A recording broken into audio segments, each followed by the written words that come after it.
Today we're exploring Shenandoah National Park, right here in the Blue Ridge Mountains of Virginia. This place is all about winding mountain roads, gorgeous overlooks, waterfalls, and tons of hiking trails.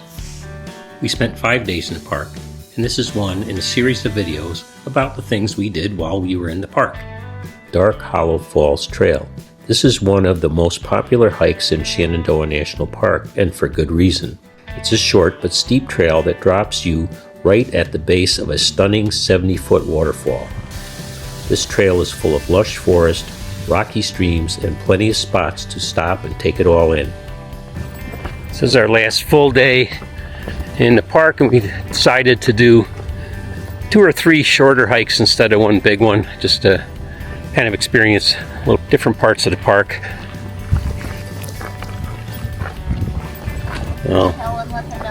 No pets.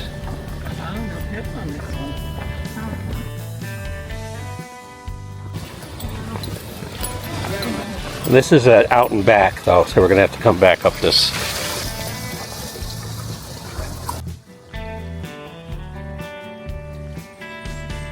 Trailhead parking is at milepost 50.7 on Skyline Drive. Hike is about 1.4 miles round trip and is rated moderate to strenuous because of the steep descent and climb back up. And it's best to go early in the day to beat the crowds.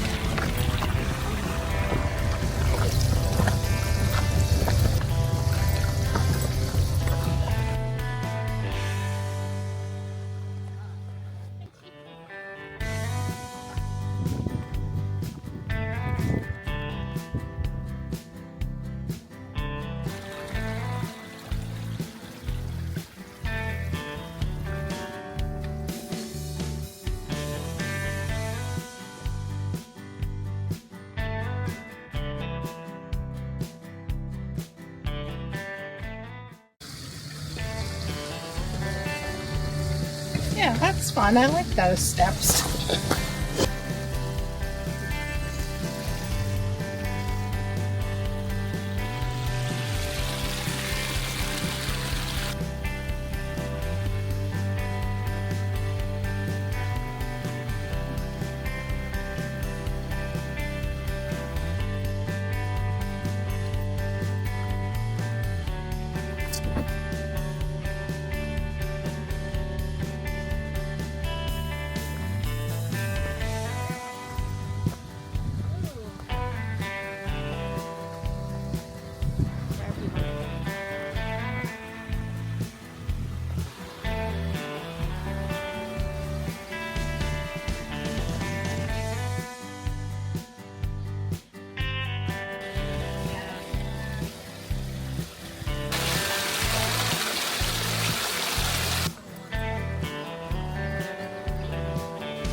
How it moves over. Yeah, it's interesting how people are so fascinated with moving water, right?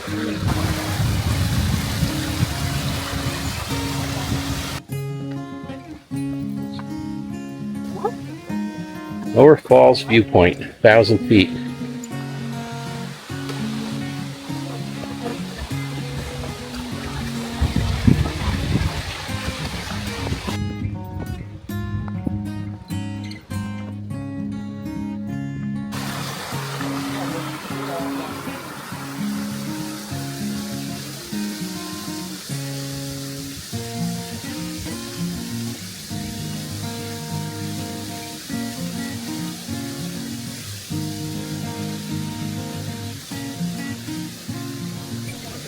And that's the Dark Hollow Falls Trail. Short, but definitely steep and totally worth it for the incredible 70-foot waterfall at the bottom. The forest, the streams, and the views along the way make this one of Shenandoah's favorites. One of the best stops in the park is the Harry F. Bird Visitor Center at Big Meadows. It's got great exhibits about Shenandoah's history and wildlife, plus a little theater, ranger talks, and a gift shop. It's a great place to get your bearings before heading out on the trails. After our hike to Dark Hollow Falls, we stopped there for a quick lunch before exploring Big Meadows.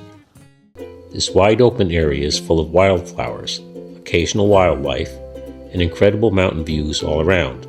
It's the perfect spot for a relaxing walk, some photos, and just soaking up the beauty of the park.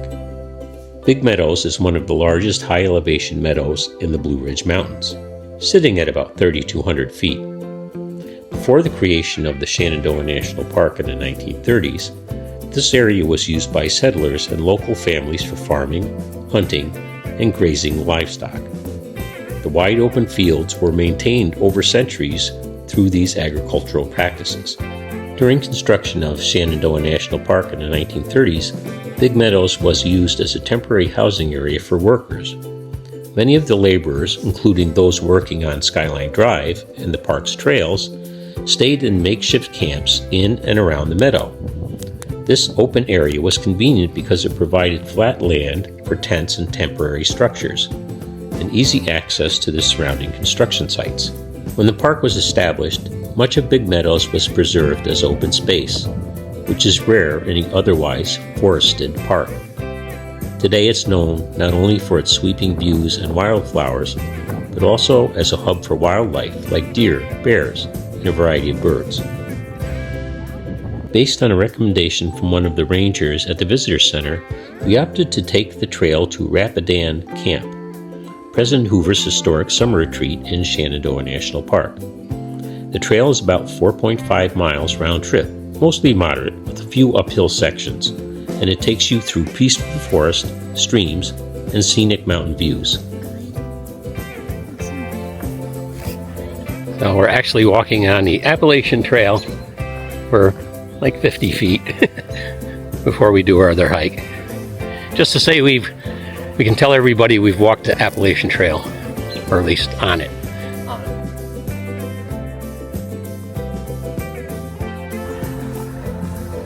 Mill Pond Trail to Rapidan. And here is the AT, but here it says Appalachian Trail North and South. Right. Okay. Parking is at the Rapidan Camp trailhead off Skyline Drive at milepost 31.7. And bring water and sturdy shoes since some of the sections can be rocky. At the end, you'll get a chance to explore the beautifully preserved cabins and step back to a piece of American history. This trail so far is less shaded than the other trails we've been on, right? There's a lot more like undergrowth because of that, I think. Yeah, so far the trail is very kind of flat, right? Very easy walk so far, but we're just starting. The trail's starting to get a little rockier now.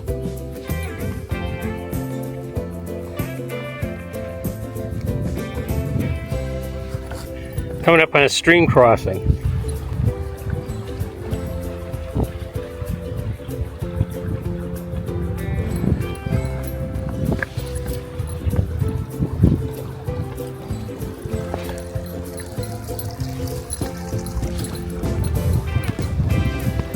Coming up on a second stream crossing.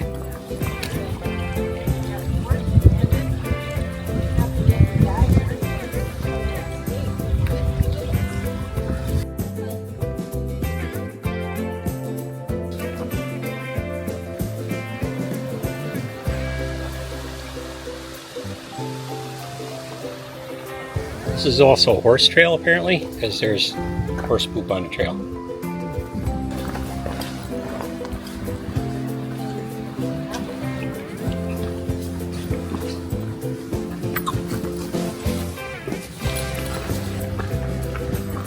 Bunch of trillium here.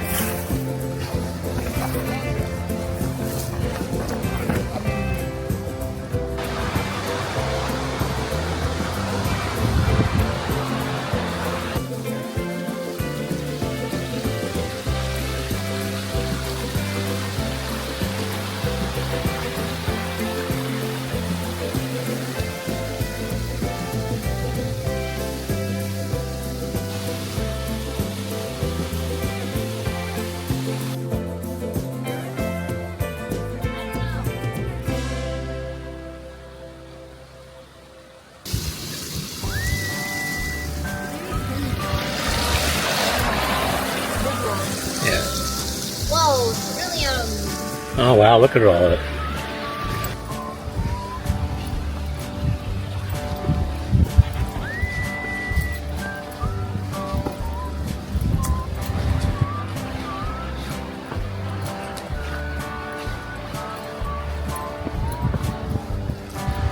There's the stream down below us, crossed just a little while back. After about 2 miles, you'll start seeing signs of history. Rapidan Camp itself. This was President Hoover's summer retreat built in the 1920s, and it's one of the few presidential retreats open to the public. It's kind of nice. You've gone like up and down and up and down. So Yeah. It's not like a constant climb up. Established in 1929 by President Hoover and First Lady Lou Henry Hoover, Rapidan Camp was built as a private escape from the heat and pressures of Washington, D.C. At the end of the trail, you'll find some restrooms near the camp. So is this the cabin here? The Creel Cabin. Once used by staff and guests, this cabin now serves as an interpretive center filled with exhibits and photos detailing life at Rapidan Camp. Creel was the Rapidan home of two of President Hoover's aides, Lawrence Ritchie and his personal secretary, Admiral Joe T. Boone, Jr.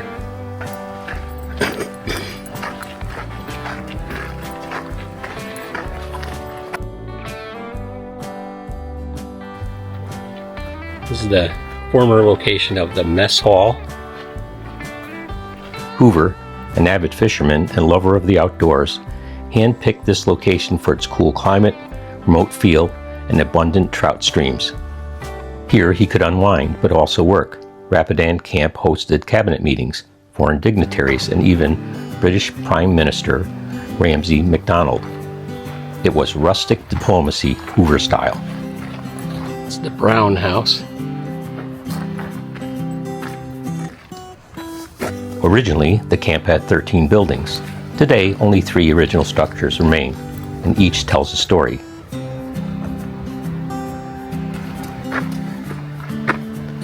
Named after one of its most famous guests, the Prime Minister's cabin was built to host important visitors. Modest, yes, but with a view that makes up for it. The cabins are beautifully preserved. You can see where the president stayed, along with guest cabins and dining areas. Walking around, it's easy to imagine what it was like to spend a summer here nearly a century ago.